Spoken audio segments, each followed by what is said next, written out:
Hello everyone, आज हम class 8 social science chapter 1 Hindi में समझेंगे। चलिए शुरू करते हैं। Chapter 1, natural resources and their use. प्राकृतिक संसाधन और उनका उपयोग।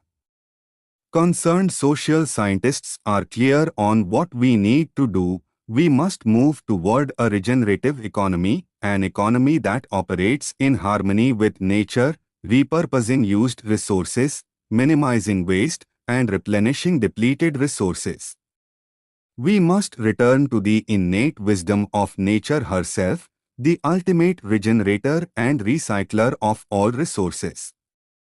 यह पैराग्राफ हमें यह समझता है कि सामाजिक वैज्ञानिकों का इस बात पर स्पष्ट मत है कि हमें क्या करना चाहिए। हमें एक पुनर्जीवित अर्थव्यवस्था की ओर बढ़ना होगा, एक ऐसी अर्थव्यवस्था जो प्रकृति के साथ सामंजस्य स्थापित करते हुए काम करे, प्रयुक्त संसाधनों का पुनः उपयोग करे, अपशिष्ट को कम करे और समाप्त हो चुके संसाधनों की भरपाई करे।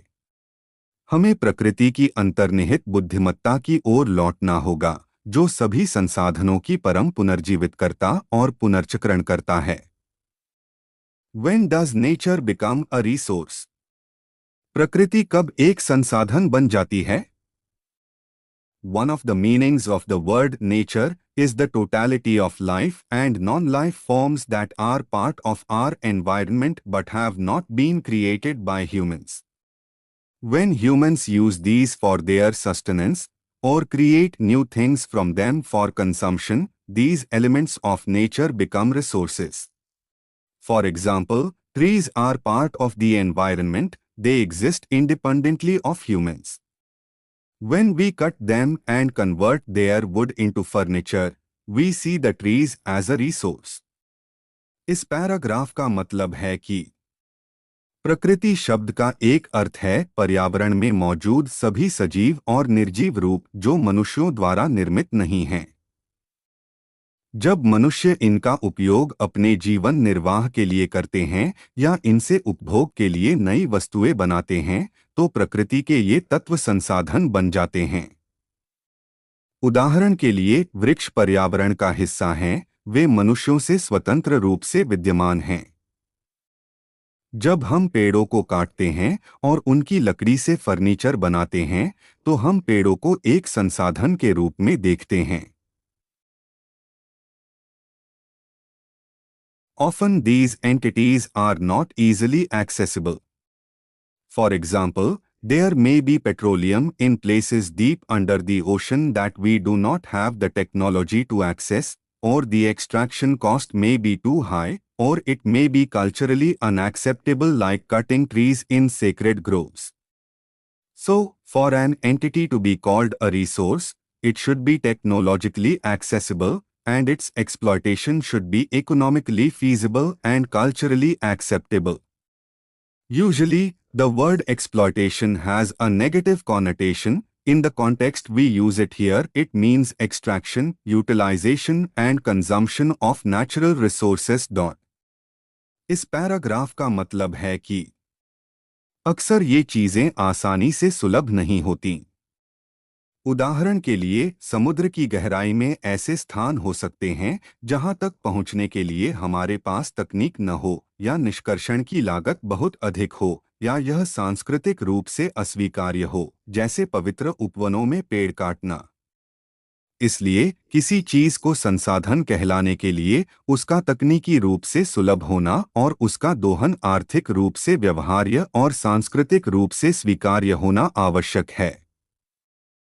आमतौर पर दोहन शब्द का नकारात्मक अर्थ होता है। यहाँ हम जिस संदर्भ में इसका उपयोग कर रहे हैं, उसका अर्थ है प्राकृतिक संसाधनों का निष्कर्षण, उपयोग और उपभोग। The earth has treasures, many of which have formed over millions of years, and which humans have taken and learnt to use. These include the most obvious ones like water, air and soil, and also the not so obvious ones like coal, petroleum, precious stones, metal ores, timber, etc. इस paragraph का मतलब है कि पृथ्वी में कई अनमोल धरोहरें मौजूद हैं, जिनमें से कई लाखों वर्षों में निर्मित हुई हैं और जिन्हें मनुष्य ने ग्रहण किया है और उनका उपयोग करना सीखा है। इनमें जल, वायु और मिट्टी जैसी सबसे स्पष्ट संपदाएं शामिल हैं, साथ ही कोयला, पेट्रोलियम, बहुमूल्य पत्थर, धातु अयस्क, लकड़ी आदि जैसी कम स्पष्ट संपदाएं भी शामिल हैं। Don't miss out. In many indigenous traditions of the world, nature is considered sacred. You have read about this. In such traditions, nature is a nurturer and nourisher. Do you know of practices that reflect this? इस paragraph का मतलब है कि इसे भूले नहीं। विश्व की अनेक स्वदेशी परंपराओं में प्रकृति को पवित्र माना जाता है। आपने इसके बारे में पढ़ा होगा। ऐसी परंपराओं में प्रकृति पालन पोषण करने वाली और पोषक तत्व प्रदान करने वाली होती है। क्या आप ऐसी प्रथाओं के बारे में जानते हैं जो इसे दर्शाती हैं? Think about it. इसके बारे में सोचो। Take a pause. Look at yourself and the things around you. What is the origin of each of them?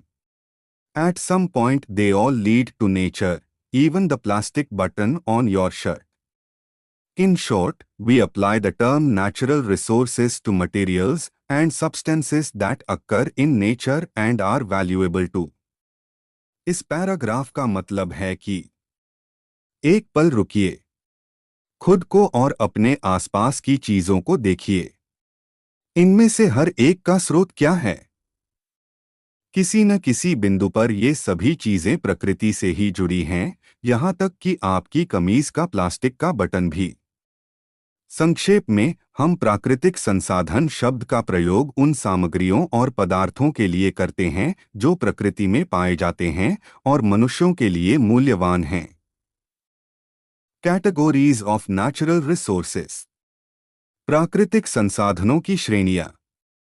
In science, we learn the usefulness of categorization and naming. We use some shared characteristics or criteria. When we categorize ideas or things, we name the categories so that we can refer to them with just one word or a short phrase. When these names and meanings are shared across groups of people, it helps us discuss a set of ideas or things without needing to describe them every time. We can communicate more effectively, too. In earlier classes, you learnt about living and non-living things. As soon as we use these words, you know what they mean. This is a simple example of categories. We do the same with natural resources. यह paragraph समझता है कि विज्ञान में हम वर्गीकरण और नामकरण की उपयोगिता सीखते हैं। विचारों या चीजों को वर्गीकृत करते समय हम कुछ साझा विशेषताओं या मानदंडों का उपयोग करते हैं। हम श्रेणियों को नाम देते हैं ताकि हम उन्हें केवल एक शब्द या संक्षिप्त वाक्यांश से संदर्भित कर सकें। जब ये नाम और अर्थ लोगों के समूहों में साझा किए जाते हैं, तो यह मदद करता है।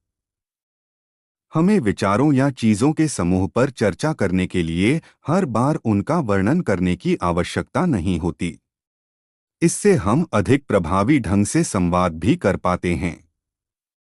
पिछली कक्षाओं में आपने सजीव और निर्जीव वस्तुओं के बारे में सीखा था। जैसे ही हम इन शब्दों का प्रयोग करते हैं, आप समझ जाते हैं कि इनका अर्थ क्या है। यह श्रेणियों का एक सरल उदाहरण है।